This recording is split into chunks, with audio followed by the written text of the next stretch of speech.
गुरुन्मिलितं येन तस्मै श्रीगुरुवे नमः। श्रीचैतन्यमनोभीष्टं स्थापितं येन भूतले स्वयं रूपः कदा मह्यं ददाति स्वयं पदान्तिकं।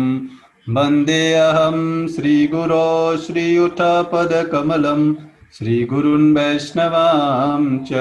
श्रीरूपं साग्रजातं सहगण रघुनाथान्वितं तं सजीवं साद्वैतं सावधूतं परिजनसहितं कृष्णचैतन्यदेवं श्रीराधा कृष्णपादान् सहगण ललिता श्रीविशाखान्वितांश्च। हे कृष्ण करुणा सिन्धु दीनबन्धु जगत्पते गोपेश गोपिका कान्त राधा कांत नमोस्तुते। तप्त कांचन गौरांगी राधे वृंदावनेश्वरी वृषभानुसुते देवी प्रणमामि हरिप्रिये। वाञ्छाकल्पतरुभ्यश्च कृपा सिन्धुभ्येव च पतितानां पावनेभ्यो वैष्णवेभ्यो नमो नमः। जय श्री कृष्ण चैतन्य प्रभु नित्यानंद श्री अद्वैत गदाधर श्रीवासादि गौर भक्त वृंदा। हरे कृष्णा कृष्ण कृष्ण हरे हरे, हरे राम राम राम हरे हरे। हरे कृष्णा। तो आपका हार्दिक स्वागत है teachings from Bhagavad Gita as it is इस सीरीज में। और आज हम भगवद गीता के फर्स्ट चैप्टर का 3rd श्लोक पर डिस्कस करेंगे। और आज हमारा टॉपिक है curing the disease of fault finding. और ये कैसे प्रारंभ होता है और इसके क्या नुकसान हो सकते हैं हमारे जीवन में अगर हम इसको नहीं क्यूर करेंगे। तो इसलिए इसका नाम उसी तरीके से रखा गया, क्यूरिंग द डिजीज। जिस तरीके से कोई बीमारी, और ऐसा बताया गया है शास्त्रों में, चाणक्य पंडित बोलते हैं कि 3 चीजों का इलाज तुरंत कर देना चाहिए, नहीं तो हैवॉक क्रिएट कर सकते हैं हमारी लाइफ में। क्या? पहली बीमारी है ना। दूसरा, अगर किसी के पास किसी का लोन है या ऋण है ना, पैसा उधार लिया है, उसका चुकता तुरंत करना चाहिए, है ना। और बीमारी है तो उसका इलाज तुरंत करना चाहिए, है ना। और कोई अगर दुश्मन है तो उसका भी इलाज करना चाहिए तुरंत। तो ये कुछ, या फिर आग लगी है तो उसको जल्दी बुझाना चाहिए। कहने मतलब ये कुछ कार्य हैं जो इमीडिएटली हमको करना चाहिए। नहीं तो बीमार कोई व्यक्ति है और उसका इलाज नहीं करेंगे तो क्या होगा, बीमारी बढ़ेगी, कम नहीं होगी। उसी तरीके से ये, और शरीर की बीमारी का इलाज तो हमें मिल जाएगा, अभी मॉडर्न साइंस के पास है ना। फिजियोथेरेपी कर देंगे, ऑपरेशन, दवाई दे देंगे, मेडिसिन दे देंगे। लेकिन ये curing the disease of fault finding, ये इसकी दवाई इस संसार में अवेलेबल नहीं है ना। भौतिक चीजों से नहीं मिलेगी इसकी दवाई। इसकी दवाई एक ही है कि हम भगवत गीता और प्रमाणिक स्रोतों, जो आचार्य हैं, गुरु हैं, आचार्य प्रमाणिक लोगों से सुने और भगवत गीता पढ़ें, हरे कृष्ण महामंत्र करें, तो ये डिजीज खत्म हो सकती है।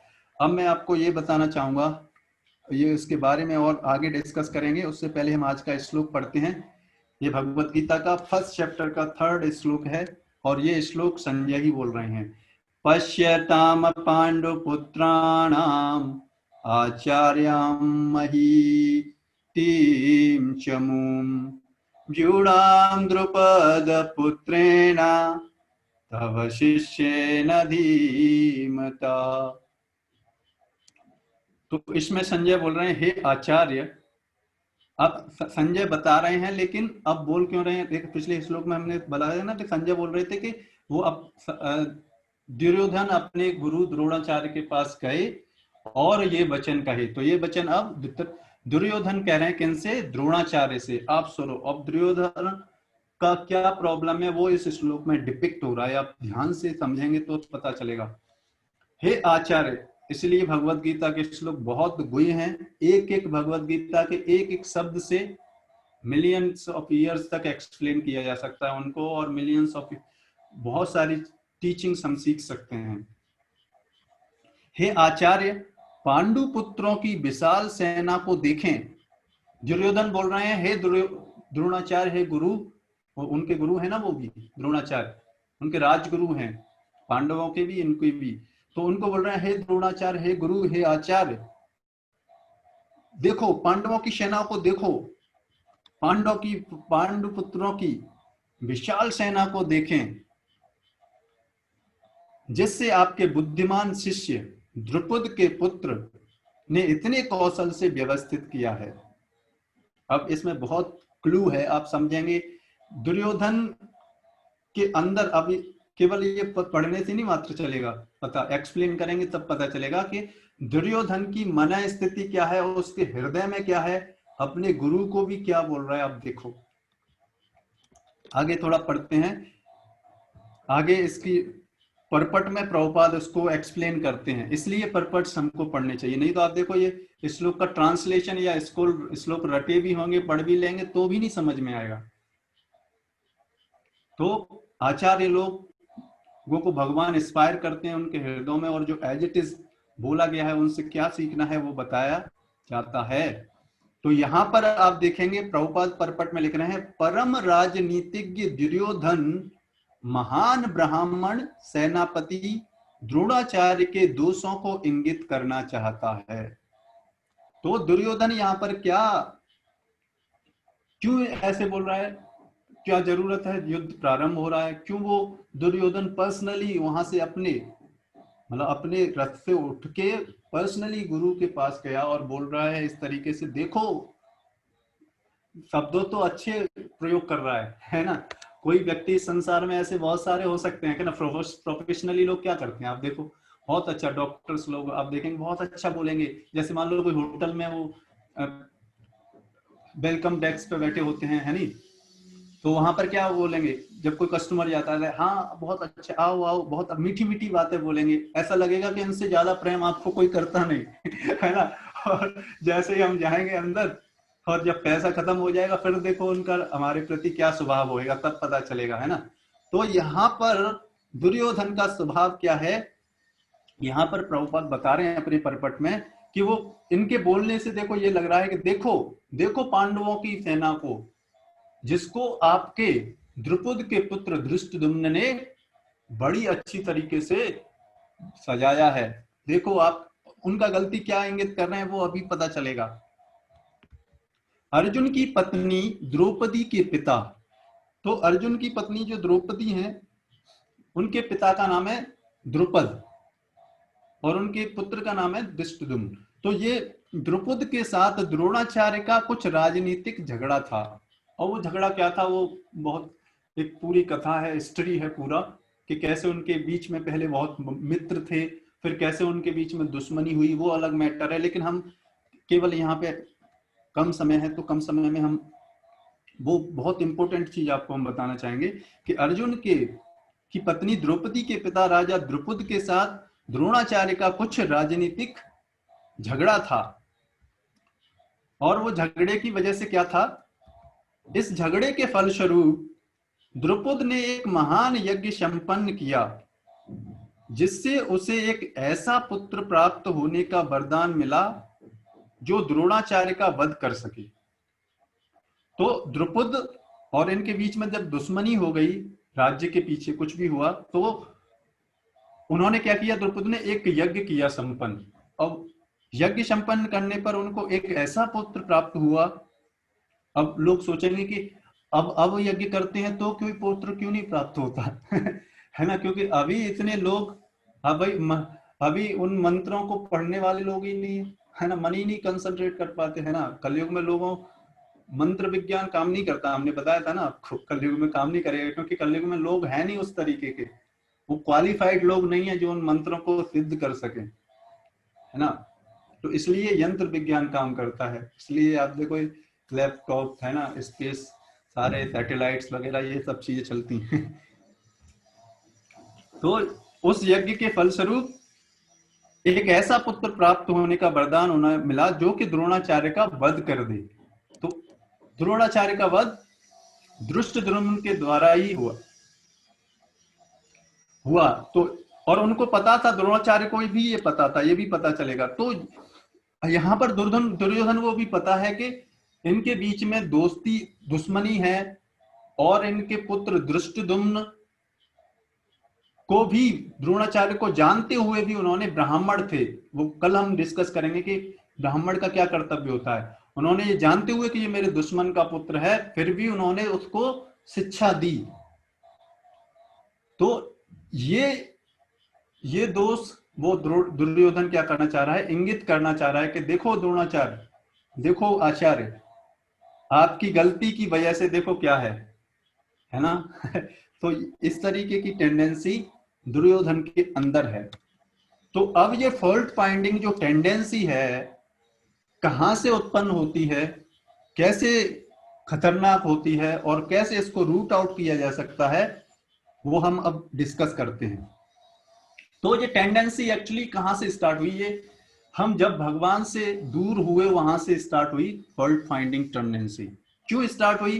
क्योंकि जब हम, कोई जीवात्मा भगवान से अलग होके, स्वतंत्र होके भगवान बनना चाहता है, या अपने अनुसार स्वतंत्र रूप से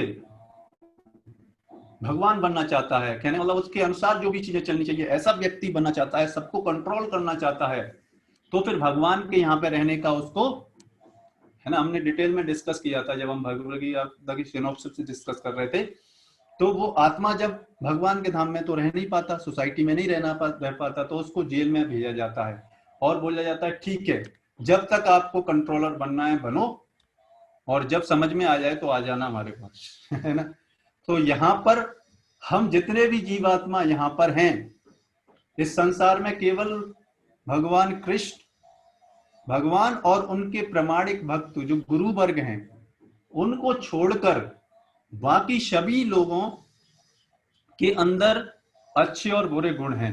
केवल गुरु और भगवान के अंदर केवल अच्छे गुण होते हैं।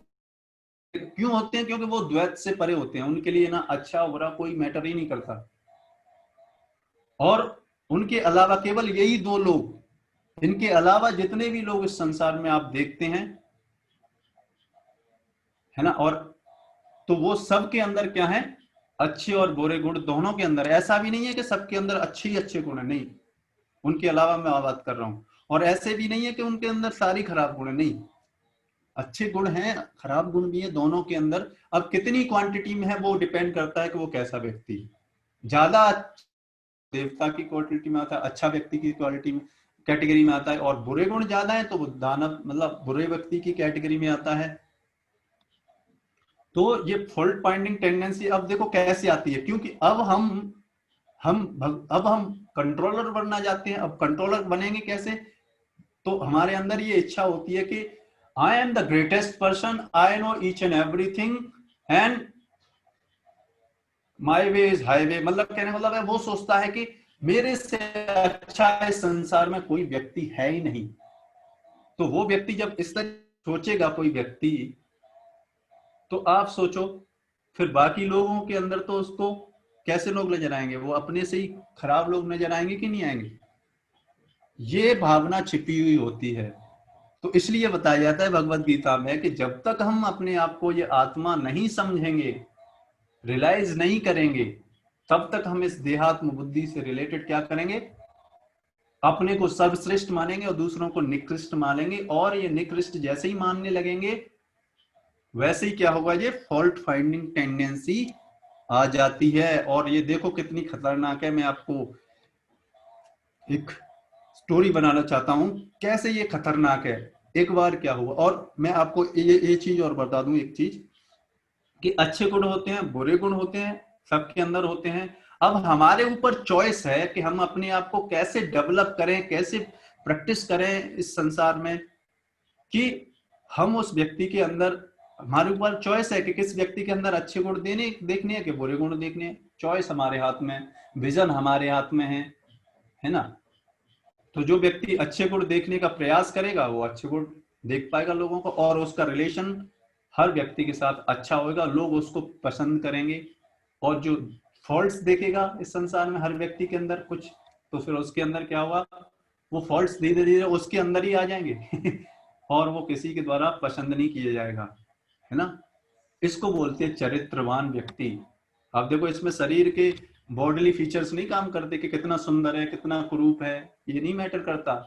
व्यक्ति का चरित्र कितना अच्छा है वो उसकी सुंदरता कहलाई जाती है।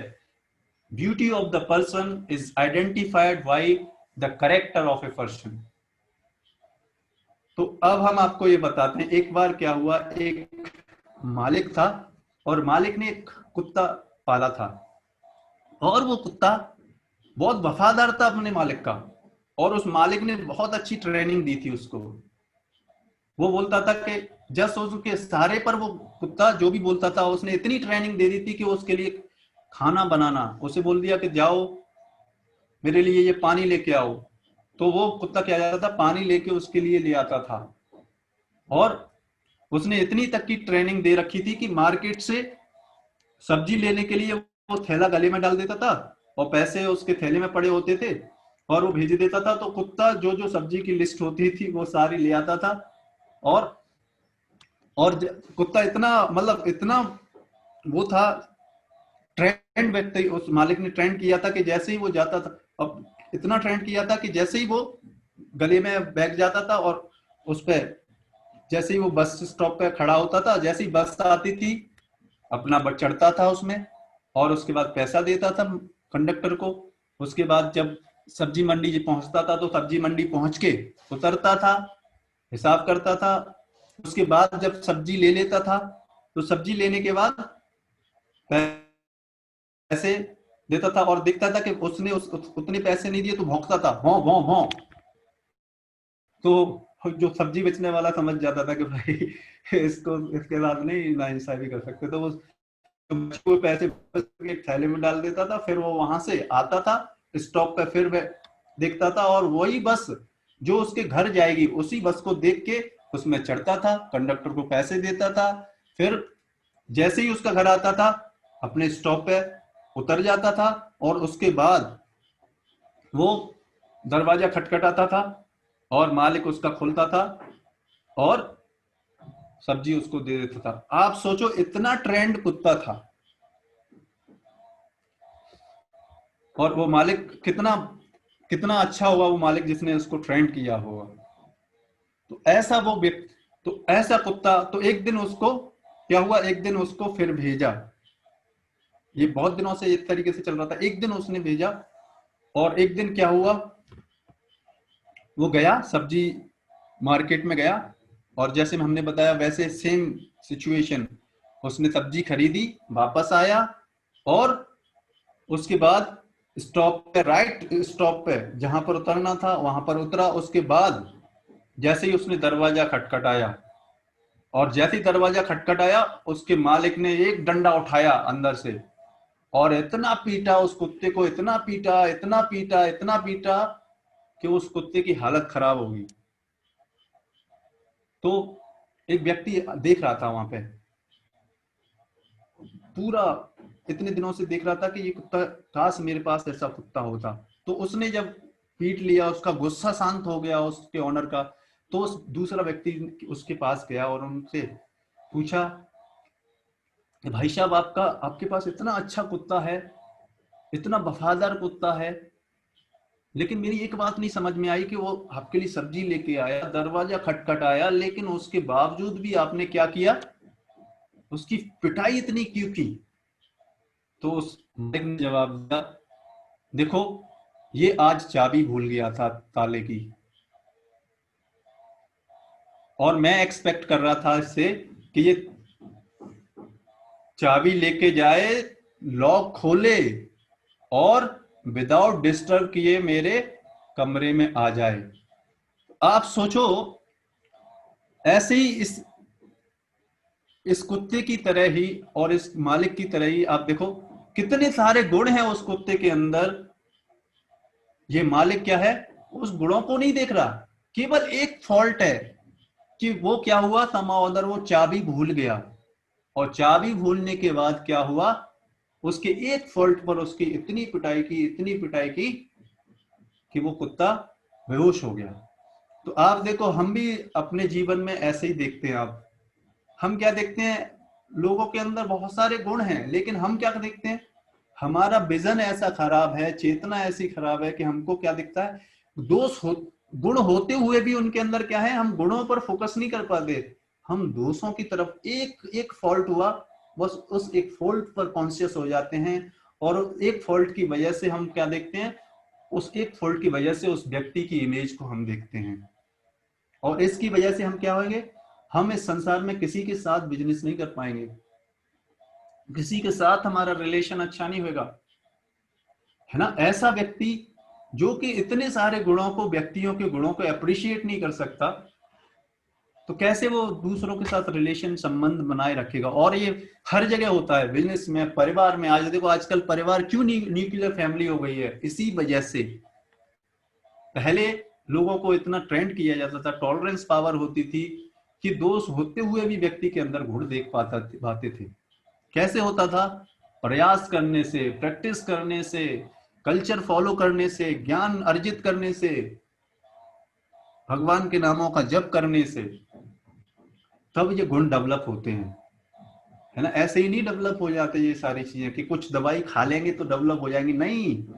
इसकी कोई दवाई खाने की दवाई कोई डेवलप नहीं कर सकता, है ना। प्रयास करना पड़ेगा, और ऐसे गुरु वर्गों के डायरेक्शन में काम करेंगे तो ये गुण हमारे अंदर डेवलप होते हैं, गुण होते हैं, गुण डेवलप होंगे, और भगवान को जब हम करेंगे तब डेवलप होंगे। नहीं तो हम क्या करेंगे, इस ऑनर की तरह ही हम बने रहेंगे, और व्यक्ति के अंदर गुण होते हुए भी क्या होंगे, दोष देखते रहेंगे। हम बहुत सारे गुणों को छोड़ के केवल एक गुण की तरफ, एक दोष देखा बस उसको डांटेंगे, ये करेंगे, है, क्योंकि हमारे अंदर वो टेंडेंसी है ना एक्सप्लॉइट करने की, उसको तो एक्सप्लॉइट करेंगे अपने फायदे के लिए उस व्यक्ति को, इस फॉल्ट फाइंडिंग टेंडेंसी की वजह से।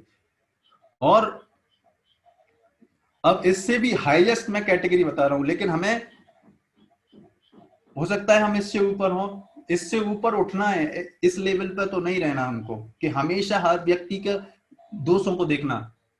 ये अगर इस लेवल पर कोई व्यक्ति है तो वो इस संसार में किसी के साथ अच्छा संबंध नहीं बना पाएगा, ना अपनी फैमिली के साथ, ना अपने कलीग के साथ, किसी के साथ भी नहीं, क्योंकि वो दोष देखेगा हमेशा। इससे ऊपर उठना पड़ेगा। और हाईएस्ट कैटेगरी क्या है वो मैं आपको और बताता हूं। हाईएस्ट कैटेगरी ये है कि एक बार एक बिच्छू था, और वो बिच्छू पानी में डूब रहा था, और एक साधु वहां पे नदी में नहा रहे थे। तो नदी में नहा रहे थे तो साधु ने देखा कि ये बेचारा, ये बिच्छू डूब रहा है। उन्होंने हाथ पे उठाया, और हाथ पे उठाया तो बिच्छू का तो स्वभाव आपने देखा ही है, बिच्छू ने डंक मार दिया उनके हाथ में। और आपको पता ही है बिच्छू जब काटता है तो कितना कष्ट होता है। तो काटा तो साधु का हाथ एकदम हिल गया, और क्या हुआ, हाथ हिला तो पानी में फिर गिर गया। तो साधु ने सोचा देखो है तो दुष्ट है, मैं तो इसको प्रयास कर रहा हूं इससे निकालने का, लेकिन फिर भी उसने क्या किया, फिर हाथ में उठाया, और उस बिच्छू ने क्या किया, फिर डंक मारा उस साधु के, और वो फिर पानी में गिर गया। लेकिन साधु ने फिर उसको उठाया, हाथ पे उठाया, और बिच्छू ने क्या किया, फिर दोबारा डंक मारा, और फिर वो पानी में गिर गया। फिर साधु ने क्या किया, फिर उसको उठाया हाथ पर, और बिच्छू ने फिर डंक मारा उसके हाथ में, और फिर से पानी में गिर गया। तो एक व्यक्ति बड़ा देख रहा था उधर, वो व्यक्ति साधु के पास आया, साधु जी आप ये क्या कर रहे हैं, ये बिच्छू आपको इतनी बार काट रहा है, इतना कष्ट दे रहा है आपको, है ना, ये अपने स्वभाव को नहीं छोड़ रहा, इतने निकृष्ट व्यक्ति है ये, और आप है कि उसके लिए इसको निकालने का प्रयास कर रहे हैं किनारे पर। तो उस साधु ने बोला, उस साधु ने उस व्यक्ति से बोला देखो ये तो दोषों से भरा हुआ व्यक्ति है, लेकिन अगर मैं इसको नहीं निकालूंगा इस पानी से तो ये मर जाएगा इसमें। तो क्या मैं भी इस बिच्छू की तरह ही बन जाऊं, ये अपना स्वभाव नहीं चेंज कर रहा, तो क्या मैं भी इस बिच्छू की तरह अपने, मैं एक साधु हूं, तो मैं एक साधु अपना स्वभाव कैसे बदल सकता है कि मैं लोगों का सहायता करूं, इस जीवात्मा को इस संसार से निकाल के भगवान के पास पहुंचाएं, है ना। तो वो साधु ने ये जवाब दिया कि जब ये बिच्छू होके अपना स्वभाव नहीं बदल रहा, तो मैं एक साधु होके अपना स्वभाव कैसे बदल सकता हूं। तो ये साधुओं का स्वभाव होता है। तो ये साधु यानी भगवान के रिप्रेजेंटेटिव, और भगवान ही केवल ऐसे व्यक्ति होते हैं जो कि व्यक्ति के अंदर दुर्गुण होते हुए भी उनके अंदर उन दुर्गुणों को गुणों में परिवर्तित कर देते हैं। इसलिए उन लोगों को वो इतने सारे लोगों का भला कर पाते हैं। ऐसे ही व्यक्ति कर पाएंगे, नहीं तो ये नीचे वाली कैटेगरी वाले तो कुछ नहीं कर पाएंगे। वो तो अपनी समस्या में ही जूझ रहे हैं, वो दूसरों की क्या हेल्प करेंगे है कि नहीं। तो इसलिए हमको ऐसे लोगों के पास जाएंगे, इनसे मार्गदर्शन लेंगे, तो हमारे अंदर क्या होगा, एसोसिएशन मैटर्स। जैसे लोगों के हम साथ रहेंगे वैसे गुण हमारे अंदर डेवलप हो जाएंगे। तो be care for about our association. कैसे व्यक्तियों के साथ रह रहे हैं, कैसे लोगों से हम कैसे विचारों को अपने सिस्टम में एंटर करने दे रहे हैं, बहुत मैटर करता है। तो हमको देखो, हाईएस्ट डिग्री पे हमने बताया वहां पर भी नहीं पहुंच सकते हम, और लोएस्ट डिग्री में भी नहीं होंगे हम। तो इससे एटलीस्ट 80% पर तो आए जहां पर हम ये कर पाए कि एटलीस्ट हमको दिख रहे हैं व्यक्ति के अंदर दोष, फिर भी हम एटलीस्ट उनके अंदर गुण देख पाए। इसके लिए तो प्रयास हम कर सकते हैं, है ना। इसके लिए ही हमको प्रयास करना है, इस लेवल पर हमको आना चाहिए। फिर आप देखेंगे कितना कितना आप लोगों का हेल्प कर पाएंगे, और कितना सुख और समृद्ध सुखी व्यतीत कर पाएंगे। ये है, ये अगर और नहीं डेवलप करेंगे तो क्या होगा, हम इसी तरीके से लोगों को एक्सप्लॉइट करते रहेंगे, और एक्सप्लॉइट करते करते उनके अंदर दोष देखते रहेंगे, और फिर दोष देखते रहेंगे तो क्या होंगे, उनके जो दोष हम उन चिंतन करते रहेंगे, जैसा चिंतन करते रहेंगे फिर वो दोष विचार हमारे माइंड में आते रहेंगे, और फिर वो वैसे विचार हमारी इस चेतना के अंदर वैसे दुर्गुणों को उत्पन्न कर देंगे। तो इसके लिए हमको क्या करना पड़ेगा, प्रयास करना पड़ेगा। अच्छे लोगों के साथ रहेंगे तो अच्छे विचार आएंगे, उन लोगों के अंदर अच्छे गुण देख पाएंगे। पहले से अवेलेबल है सबके अंदर अच्छे गुण कहीं ना कहीं, लेकिन और हायर प्लेटफॉर्म पे उठाएंगे तो उनके अंदर हम गुण भी होते हुए भी गुण देख पाएंगे।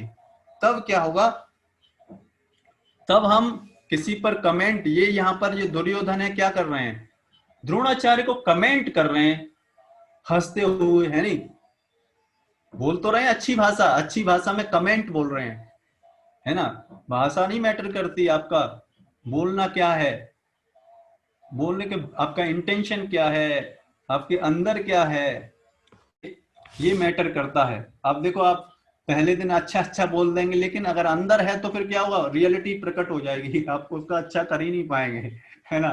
आप कितने लोगों को अट्रैक्ट कर पाएंगे एक दिन अपने बोलने से, है ना। लेकिन जब आपके पास आएंगे, डील करेंगे, तो सब पता लगने लगेगा आप कौन हो, हु आर यू, है ना। फिर नहीं ज्यादा दिनों तक चलेगा। तो इसलिए हमको क्या करना है, इस भगवत गीता के ज्ञान को लेके भगवान के नामों का जप रेगुलरली करना है। इसमें बिल्कुल भी ढिलाई नहीं बरतनी। अगर हम ढिलाई बरत देंगे तो फिर हम चरित्रवान व्यक्ति नहीं बन पाएंगे, और चरित्रवान व्यक्ति वही बन सकता है जो भगवान का भक्त हो। इसलिए बताया जाता है, इसलिए भगवान ने भगवत गीता में बोला, मन मना भव मद भक्तो मध्य जी माम नमस्कुरु, मेरे भक्त बनो, मेरी सेवा करो। और जब हम भगवान की सेवा करेंगे तो ये सारे गुण हमारे अंदर प्रकट हो जाएंगे। ये है आज का एसेंस। और नहीं करेंगे तो फिर दुर्योधन की तरह बने रहेंगे, और लोगों के अंदर दोष देखते रहेंगे, और हमारे अंदर भी दोष आते रहेंगे, और इस संसार रूपी भवकूप में हम पड़े रहेंगे। तो इसी के साथ अगर हम यहाँ पे नहीं रहना चाहते, निकलना चाहते हैं, तो प्रयास करना पड़ेगा। अच्छे लोगों की संगति में रह के उनके साथ अच्छे गुण डेवलप करें, और लोगों को भी उसी वजह से देखें, अच्छे गुण विचार देखें, और इस जीवन में ही भगवान के पास चले जाएं, भगवान के भक्त बन जाएं। तो फिर सारा जीवन हमारा सुख और समृद्धि से भरा रहेगा। इसी के साथ आज के सेशन को हम यहाँ पे विराम देते हैं। और भी जानना चाहते हैं तो हमारा ग्रुप है जर्नी ऑफ सेल्फ डिस्कवरी, उस पर आप ज्वाइन कर सकते हैं, और भी इस तरीके के सेशंस में आने के लिए, फिर और पर्सनल गाइडेंस के लिए, उसमें और ज्यादा आप समझ सकते हैं इन सारी चीजों से, है ना। तो इस तरीके से हम इसको, आज के सेशन को हम यहीं पे विराम देते हैं।